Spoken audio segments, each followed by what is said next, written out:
So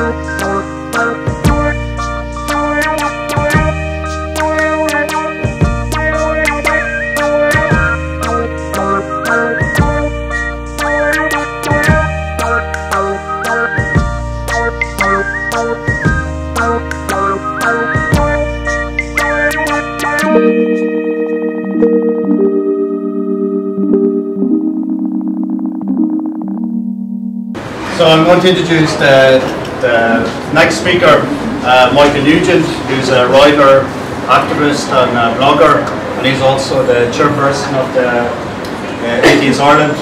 So I give Michael a round of applause.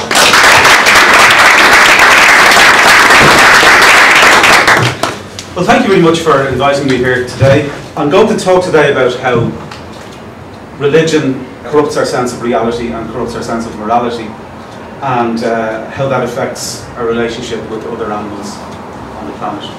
I'm going to suggest that with regards to reality, that a lot of humans see ourselves as humans and other animals as animals, and that's the mistake, and that we're all actually animals. And I think that we should use the phrase like other animals rather than animals when we're talking about animals that aren't human.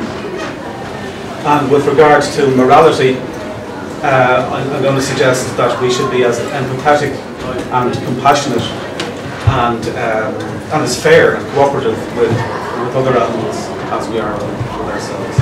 No matter what our opinions are about other issues, the relationships that we have about the other animals that we share the planet with, they do say a lot about our morality, about our sense of compassion, about our sense of our place in the overall scheme of things. And I think a lot of it is quite different to how religion portrays it. Because I think religion, as I said at the start, I think religion corrupts our sense of both our sense of reality and our sense of morality. It corrupts our sense of reality because religion typically tried to explain how the universe came about in very fanciful ways. And a lot of them, most of them, teach in some way or other that humans are special, that God created humans and then created other animals to serve us. They're there for our benefit. And many people kind of seem to agree with this, like whether they interpret it literally or metaphorically, or whether they really think a lot about it, or whether they just let it just absorb it into their thinking. But a lot of people do think that. But in reality, every generation we find out more and more about how the universe operates naturally. And every generation, people explain the bits that we don't yet know by attributing it to gods of various kinds that they have invented. And every generation we move more and more explanations from the category of God did that, to the category of we now understand how that happened naturally. Now, before we understood the scale of the universe, I think it was kind of natural for humans to think that things centered around us, because it looks as if we're the most important things on what looks like everything here, and the heavens above us and the sun travelling around the earth seem to be somewhere else, and we seem to be the centre of everything. But we now know that the sun is just one of 100 billion stars in a galaxy that we call the Milky Way, and that the Milky Way is one of 100 billion galaxies in the observable universe, and that there may or may not be more than one universe. And similarly, before the theory of evolution, it was understandable that people might believe that humans and other animals were designed in some way, because it does kind of look as if we are designed, and the other things do look as if they have the illusion of design. And but since the theory of evolution, we no longer need to make that assumption. We now understand how evolution has caused the different species of life to evolve. We know that animals with some traits are more likely to survive than those with other traits, and we know that those that have the traits to survive are more likely to pass on their genes by multiplying, and we know that they will survive disproportionately, and that the animals that survive will reproduce offspring that have the beneficial variations. But we also know, because of that humans are only one of many different animals on the planet. We're one of millions of species that have evolved over the millennia on one tiny planet, revolving around one of 100 billion stars in one of 100 billion galaxies in what may or may not be the only universe. And sometimes atheists are called arrogant because we say that we don't believe in or don't need the idea of a creator. But surely the greatest arrogance is the idea that all of that was created for our benefit, for the benefit of one species on planet Earth. You know, surely the more humble position is to recognise that we as humans are one of many species on a par with all of the other species that have evolved so far on planet Earth. Now, as well as corrupting our sense of morality, or of reality, religion has also corrupted our sense of morality. Because religions claim typically, in various ways depending on the religion, that morality comes from a god or gods, more typically from a particular version of God that they happen to believe in. And many religions teach that we humans have dominion over the other animals on the planet. But morality, if you look at it, I mean, morality only is relevant if there are other sentient conscious beings. You know, there's no morality in a universe without consciousness. And when we say that something is right or wrong or good or bad, essentially what we mean, whatever about the nuances, whatever about how we actually categorise the details, the general area that we're in is, you know, how we treat other conscious sentient beings. You know, do we help to minimise their suffering, or do we help to maximise their well-being? Most religious people don't think that. Most religious people believe that morality is dictated by a god, and that, whereas most atheists believe that we have to work it out for ourselves. And listening to what gods tell you, or what you believe gods are telling you, has a couple of problems. The first obvious one is that different people believe that different gods are telling them that different things are right and wrong, and they can't all be correct because they're inconsistent with each other. Even when people believe in the same God, many people believe that the same God is telling them that different things are right and wrong, and they're not consistent with each other. And as the great theologian Homer Simpson said to Marge on The Simpsons when Marge was trying to get him to go to church, but Marge, what if we pick the wrong religion? Every week we're just making God madder and madder. And it's one of the difficulties of believing in a God, is that you've not only to believe in a God, you've got to be sure that you've picked the right one. Secondly, the problem of evil. You know, why would an all-knowing, all-good, all-powerful God, you know, allow such suffering and evil to exist in the world? And typically the answer that we're given by religious people is either it's a mystery, or else, well, God wanted us to have free will so that we could voluntarily choose to do good instead of evil, and therefore he had to allow evil to exist in the world in order to allow us to voluntarily choose to do good. But even if you accept as a God, there's no reason to assume that that theory is true. There's no reason to assume that a God is good. You could just as easily and just as rationally use exactly the same logic to say that there's an evil God, and the reason that there's good in the world is that God wants us to do evil voluntarily, and in order to enable us to have the free will to do evil voluntarily, he had to have the good in the world as an alternative to the evil that he wants us to do voluntarily. There's no reason to pick one or the other over the other than our personal preference. And the reason that we, and by we in this context I mean religious people, choose to use that personal preference is that we don't want to think that there's an evil God, we want to think that there's a good God, and the whole charade is built on wishful thinking. Whereas in reality, morality is just a natural evolutionary attribute. That it's a property of our brains. It's one way to measure our effect, the effect of our actions on the suffering or well-being of other conscious beings. And there's a philosopher called Sam Harris who addresses this by saying that all you really need to know to understand morality is that the worst possible world of all worlds is a world in which every conscious being is suffering to the maximum extent all of the time. He says there's nothing worse than that. You can't imagine a world worse than a world in which every conscious being is suffering to the maximum extent all of the time. And that on that basis, what good and bad are is good is things that are moving away from that worst possible world, and bad are things that are moving towards that worst possible world. And that there's a whole lot of nuance and detail, and it's not easy because you can't figure out what are the sort of interlinking effects of what you do, and also the fact that other people are doing things, and it's all a big mess trying to figure out what the best thing to do is, and all you can do is really make your best judgment. But your best judgment is corrupted by religion, because religion adds into that already difficult mix the idea that there are some things that you should do even though they cause unnecessary suffering, and even though they're not the compassionate thing to do, and even though they're not based on empathy and cooperation and reciprocity and fairness and justice, but you must do it anyway because somebody believes that the creator of the universe told them to tell you to do it because somebody else wrote it down 2,000 years ago. And it's an outrageous way to approach morality. It's counterproductive, and it flies in the face of every evolution of our morality, because our morality has evolved in the same way as our physiology has evolved. It's evolved because we're social animals, and because morality is essentially about relationships between living, conscious, sentient beings.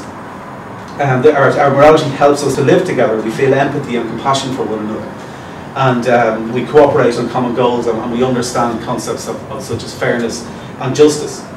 And there's a really interesting book that some of you here may have read it. Normally from talking to other audiences that they typically haven't read. A book called Wild Justice by Mark Beckhoff and Jessica Pearce. Wild Justice, the moral lives of animals, that explores how other animals display morality in terms of that. They give many examples of other animals showing these attributes, in terms of rats in cages that refuse to push a lever that will get them food, if pushing that lever will cause another rat to suffer from an electric shock. There's a monkey who learned to get food by putting a token in a slot, and then there was another monkey who wasn't able to do it, and the monkey that was able to do it took the token from the monkey that wasn't able to do it, put the token in, got the food out, and let the monkey that wasn't able that hadn't figured out how to do it, eat the food. There are many examples of dogs and wolves and other animals, playing. I mean, playing is very closely linked to morality. When they play together, they show different character traits that let the other animal know that this is just play. That a stronger animal isn't going to, they'll bite, but they'll bite gently because it's just playing. That they won't overpower the other animal. And there's signals that show that if they've overstepped the line, they'll stop and bow and let the other animal know that was only play. Sorry, I didn't mean to do that. There's examples. There's an incident in South Africa where a number of elephants helped to rescue some antelopes from an enclosure by unlocking the latches with their trunks and letting the antelopes escape. And then there's other things in Holland. There's a zoo in Holland where chimpanzees, who were only fed when they were all there so they could be fed together, that they would punish chimpanzees that were late, that were causing them to have their dinner delayed. And there's a whole lot of things that Beckhoff and Pearce argue are not just, the way people will say, yes, they're kind of like evolutionary building blocks to morality, and once it reaches humans, it's morality. But Beckhoff and Pearce in the book Wild Justice, they're that it's not that it's a building block to human morality. It is morality. That these other animals are displaying morality, and that the morality evolves and becomes more complex based on the complexity of society. But it is still morality. Now, the trap that humans fall into is we define morality by human morality. And then we say, well, look at that, no, that's not the same as our morality, so it's not morality. But that's not the way that we should be looking at it. The way we should be looking at it in evolutionary terms is that human morality is just one of the different examples of morality that have evolved in sentient, conscious, social animals. And it is being social animals that caused us to evolve morality, because if we were just living by ourselves on a desert island, there would be nothing right or nothing wrong, unless there are other conscious beings whose well-being and suffering can be affected by what we do. Now, I believe that the differences between the morality of other animals and human morality is one of degree rather than one of kind. But there is one area in which I think we're considerably more advanced than other animals, or than many other animals, not all, which is intelligence and reason. And we're able to reason effectively, and because of that, one of the things that we've done over the generations is we increasingly attribute our fundamental rights to individuals rather than to groups. You know, it used to be the case that people saw rights as attaching to groups, or typically to the adult males of a group, and typically to adult males who weren't also slaves. You know, and so, but gradually we're reaching a stage now where we have a different conception of human rights, and our conception of human rights is reaching a stage where we're attributing fundamental rights to individuals regardless of their race or ethnicity or gender or sexuality. And I think that the natural extension of that is for us to extend our morality to our relationships with other animals, that we should be as empathetic and as compassionate and as cooperative and as reciprocal and as fair and as just with other animals as we are with ourselves, and that we should be as focused on minimising the suffering of other animals and maximising the well-being of other animals as we are concerned about ourselves. And religion is one of the things that corrupts our ability to do that, because religion causes us to believe that we are superior to other animals, that they're different in kind rather than different in degree, and it desensitizes us to our obligations to consider the suffering of other animals in the same way as we consider our own. Now, I'm not talking about all religions, because some religions do focus more than others on being kind to animals, and I'm not even necessarily talking about the specifics of the beliefs, because I think the problem is more fundamental than that. But if you do take particularly the Abrahamic religions, Christianity, Judaism and Islam, which all start on the basis of the Old Testament of the Jewish Bible, where after Adam and Eve initially had a vegetarian diet, you had Cain and Abel, and everyone knows that Cain killed Abel, but people forget that the reason that Cain killed Abel is that they both gave offerings to God, and Cain gave the Lord fruit or vegetables that he had grown, and Abel gave the Lord the firstborn of flock that he was tending. And the Lord had respect for Abel's offering of the animals and no respect for the offering of fruit and vegetables that had been given to him by Cain.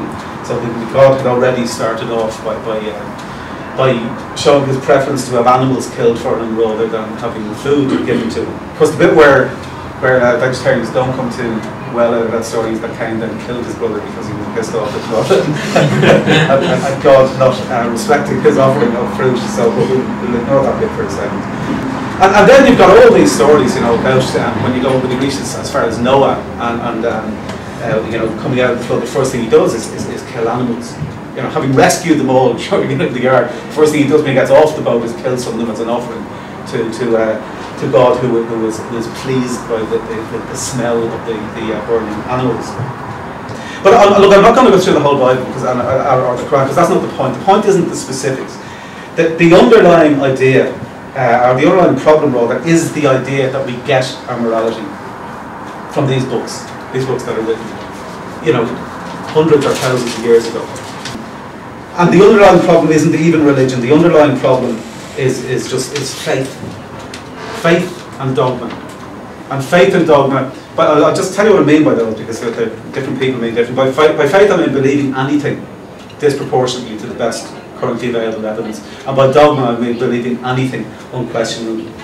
And then faith and dogma can be applied to secular projects just as much as they can to religious projects. People can have faith and dogma about fascism, about Nazism, about communism, about the unregulated free market. It's all problems. It's all problems. If you apply them to anything, it's a problem. But the difference between religious faith and dogma and secular faith and dogma is that secular faith and dogma eventually bumps into reality, and we notice that fascism or communism or the unregulated free market aren't working. And we're kind of forced to adjust our beliefs because we notice that it's not working. Whereas religion hides its testability in an imaginary afterlife. So it can never be tested. And that enables it to perpetuate itself through the generations because it never has to bump up into reality in the way that secular faith and dogma do. And that's what makes it even more important to rigorously intellectually challenge religious faith and dogma in a stronger way than we do with others. I mean, so I'm not suggesting, I'll close to say, I'm not suggesting that natural morality will guarantee that we treat other animals fairly, but it will remove one obstacle to doing that. And it will help us to realise that we're sharing the planet with many other animals, and that our shared future can and should be more empathetic and cooperative and reciprocal and fair and just than it currently is, and that we can live happily and healthily without killing and eating other animals, and I hope that more of us will do that in the future. Thank you very much.